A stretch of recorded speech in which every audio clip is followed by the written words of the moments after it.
नमस्कार, सी न्यूज में आपका स्वागत है। हमारे साथ में अनंत इंगड़े, जिन्होंने आज लोकसभा, अमरावती लोकसभा के लिए अपना उम्मीदवारी अर्ज दाखिल किया।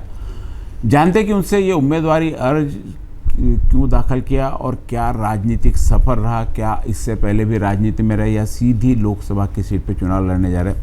अनंत जी नमस्कार, स्वागत है आपका सी न्यूज़ चैनल में। आपने आज लोकसभा के लिए अमरावती से पर्चा भरा है, क्या आप उम्मीदवारी पे कायम रहेंगे या 8 तारीख को वापस ले लेंगे? नहीं, उम्मीदवारी से कायम रहूँगा, नहीं वापस नहीं रहूँगा। अच्छा, इससे पहले आपका राजनीतिक सफ़र कहाँ से शुरू हुआ? सबसे पहले मैं भीम आर्मी में था। भीम आर्मी में जो मेरे साथ भीम आर्मी की स्थापना कब हुई? भीम आर्मी 2017 अच्छा, स्थापना हुई थी। जी। भीम आर्मी का राष्ट्रीय लीडर कौन है अभी? चंद्रशेखर आज़ाद। अच्छा, भीम आर्मी के बाद में आपने भीम आर्मी किस चीज़ के लिए निर्माण किया था? भीम आर्मी में जो लोगों का बाहर गांव के, अमरावती के जो लोग रहते थे, उनको कोई घर में पानी या उनके अत्याचार होते थे जी। तो हमारी भीम आर्मी वहाँ पे जल्दी पहुँच जाती थी। किससे अत्याचार बोले तो देखो, कोई भी समाज का आदमी, एससी समाज के ऊपर कोई ये होता था जी, जी। तो हम भीम आर्मी वाले तुरंत वहाँ पे पहुँच जाते थे। अत्याचार के खिलाफ और सामाजिक सेवा करने के लिए आपने भीम आर्मी का निर्माण, तो फिर राजनीति में आने की क्या? सामाजिक सेवा भी तो अच्छा था, राजनीति में क्यों आए फिर? जनता से मैं ऐसे भी ये किया कि जनता का विचार था, जनता मेरे कार्यकर्ता का आप आमदार के लिए खड़े रहो जी, कि आप अच्छे युवा नेता है। तो आप इससे पहले आमदार के लिए भी खड़े थे? हाँ, इसके पहले मैं आमदार के लिए खड़ा था दरियापुर से जी, जो बीएसपी से खड़ा था मैं। अच्छा, बीएसपी की टिकट हाँ, दरियापुर से विधानसभा के लिए खड़ा था मैं दरियापुर से। तो अभी आपने बीएसपी की टिकट क्यों नहीं मांगी, फिर आप अपक्ष क्यों खड़े? अभी कैसा, मैंने विचार किया, मेरे जनता ने विचार किया, मेरे कार्यकर्ता ने विचार किया, मेरे दोस्तों ने विचार किया कि आप अपक्ष से खड़े रहो जी। तो आज मैंने 2 तारीख को 2/4/2024 को कलेक्टर ऑफिस में अर्ज दाखिल किया जी। लोकसभा के लिए। तो मेरे को जनता ने बताया कि आप खड़े रहो, क्योंकि देखो अमरावती में आपको पता है कि कैसे कैसे ये हो रहे, कोई सरकार नहीं बैठ रही। उसके बाद अपने अमरावती में चल क्या रहा, अमरावती में पब देखो 3-3 5-5 पब खुल रहे, 2-3 4-4 बजे तक चालू रह रहे। ये सब बातें युवा देखो कि पूरे ख़राब हो रहे, रोज ड्रिंक दारू सब बातें, ये पूरा अमरावती का खड़े रहने के पीछे उद्देश्य क्या? आप क्या है ना, क्या ये जो ऐसे युवा पीढ़ी बिगड़ रही उसके लिए लड़ेंगे कि अमरावती के विकास के लिए करेंगे? किस चीज़ के लिए आप? अमरावती के विकास के लिए भी और युवा के लिए भी। देखो युवा अभी देखो कितने खराब, ऐसे पूरे आपने देखा है कि अमरावती शहर की हालत क्या है जी। युवा देखो कैसे अपने अमरावती में पूरे ड्रिंक दारू नशे के ऊपर पूरे लगे हैं। ये तो पूरे महाराष्ट्र में, पूरे देश भर में नशे का, ये तो सारे पूरे देश भर, तो देश भर का करेंगे आप अमरावती का करेंगे?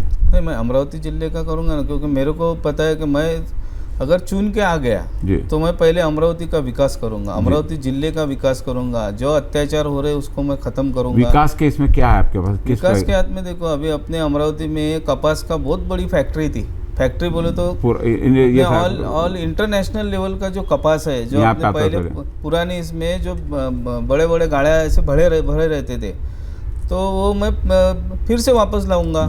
लोगों को जो युवा है उनको नौकरियाँ नहीं लग रही, कोई खाली फिर उनको मैं नौकरी की ये करूँगा, पुणे बोलो इधर बोलो, कोई फैक्ट्री लाऊंगा, उनको बेरोजगार जो लोग हैं उसको रोजगार दूंगा। यानी युवाओं के लिए ज़्यादा काम करना है आपको, किसानों के लिए खेती का करना है, युवाओं के लिए रोजगार निर्माण करना है और जो समाज के वंचित घटक है उनको न्याय दिलाना है। हाँ। ये मुख्य रूप से अब लोकसभा का चुनाव लड़ रहा है, 2200 गांव लोकसभा में आते, क्या 2200 गांव की यंत्रणा आपके पास में है पहुंचने की सबके सब? क्योंकि वार्ड का और विधानसभा का इलेक्शन नहीं है, पूरा का पूरा लोकसभा का है, 18 लाख मतदाता है यहाँ पे, तो इससे पहुँचने की क्या सबके पास आज पहुँच पाएंगे? समय बहुत कम है आपके पास, आपके पास कोई पार्टी भी नहीं है, पार्टी के कार्यकर्ता रहते, आपके कार्यकर्ता कहाँ तक पहले से अमरावती में पूरे डिस्ट्रिक्ट में? नहीं, मेरे कार्यकर्ता पूरे डिस्ट्रिक्ट में है जी। भाई जो बाइक रैली है, लोगों के घर में मैं मेहनत सवेरे उठूँगा, लोगों के घर में जाऊँगा, उनको बताऊँगा ऐसा ऐसा है, आप देखो युवा के बारे में विचार करो, आपके बच्चों के बारे में विचार करो। यानी आपका सबसे बड़ा टारगेट युवा वर्ग है, जो वह युवा वर्ग के लिए आपको रोजगार भी उपलब्ध कराना है, युवा वर्ग के लिए आपको एजुकेशन भी निर्माण करना है, और युवाओं अब तो आपके पास टीम भी सारी युवाओं के, और सिर्फ युवाओं के वोट के भरोसे तो नहीं होता। नहीं, युवाओं के भरोसे तो वो तो रहूंगा, मैनेजमेंट हो जाएगा आपका। हाँ, नहीं, मैंने पूछा 2200 गांव में पहुंचने की यंत्रणा आपके पास में, कि कार्यकर्ता कितने लगेंगे, मालूम कम से कम 1000 कार्यकर्ता आपको लगेंगे, उतनी व्यवस्था है क्या कार्यकर्ता मेरे पास है, इसके लिए मैं अपक्ष खड़ा रहा, मेरे पास उससे भी ज़्यादा कार्यकर्ता है। तो आपके पास कार्यकर्ता लोग आपके यहाँ आते हैं अभी भी काम के लिए, आप जाते हो लोग? अमरावती शहर में मेरे पास, अगर अमरावती ज़िले में कोई भी आदमी अगर मेरे ऑफिस पे आए या मेरे घर पे आए तो मैं उनको खाली हाथ कभी नहीं भेजता।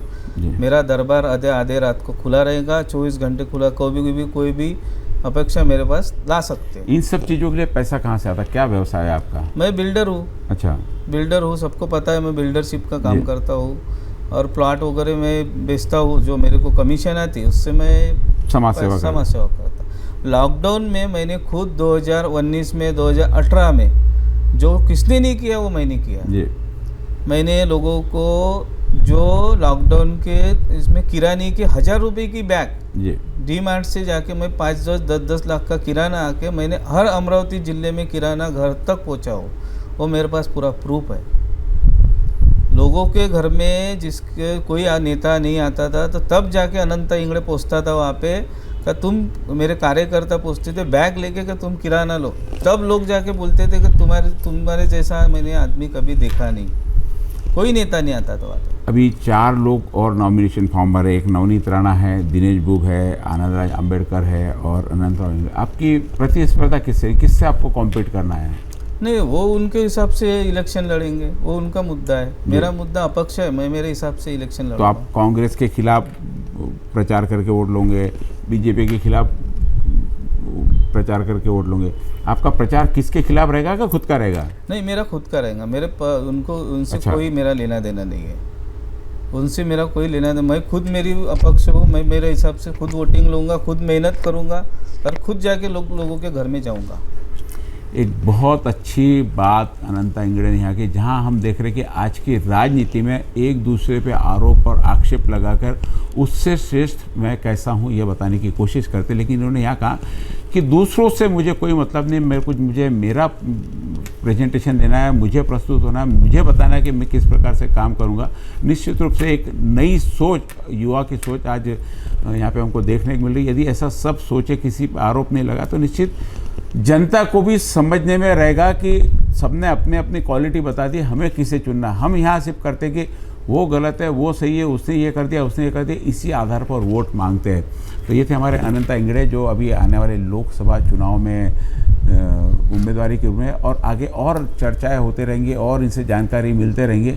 आपके लिए बहुत बहुत आगे के लिए आपको शुभकामनाएं। आपके स्टूडियो में उसके लिए बहुत बहुत धन्यवाद।